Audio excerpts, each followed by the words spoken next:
for Islam. I don't know if it's, there's probably periods that have been close to, but the real crisis today is the lack of scholars. I mean, that's where the real crisis is.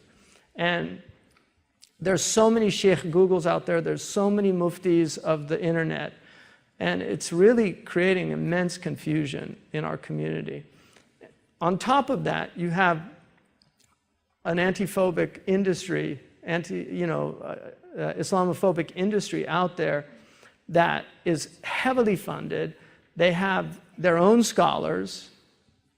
And if I wanted to write a book painting Islam as the darkest religion in human history, I could do it. Anybody that has access to our library, the pre-modern library, can pull out things. But they were never normative Islam. You have crazy opinions in every religion. They weren't normative. I mean, you have opinions in the Jewish tradition that a child can be married at the age of 3 and penetrated. But that's not normative rabbinical Judaism, but that opinion exists.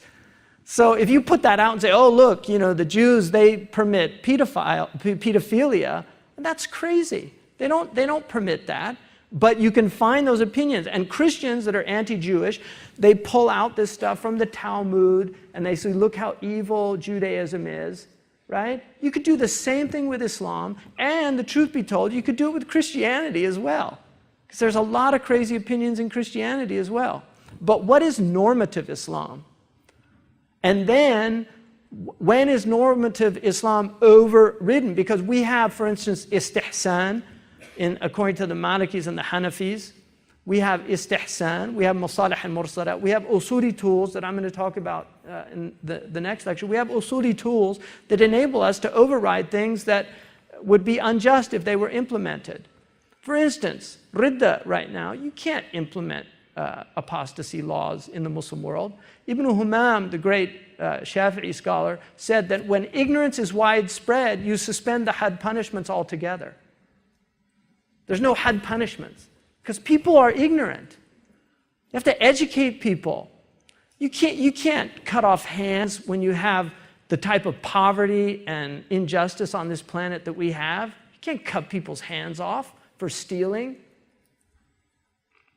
So, Sharia is rational, it's merciful, it's generous, it's al-Hanafiyatu samha. And the Prophet ﷺ, he was forgiving. And if you look at all the Sahaba, I'll give you one example. Sayyidina Omar caught a thief. And the thief said, it's the first time. He said, you're a liar because Allah will always veil you the first time. And then he said, Asarakta qul la. He said, did you steal? Say no. And this is Amir al-Mu'mineen, Umar ibn al-Khattab. He said, did you steal? Say no. And he said, no.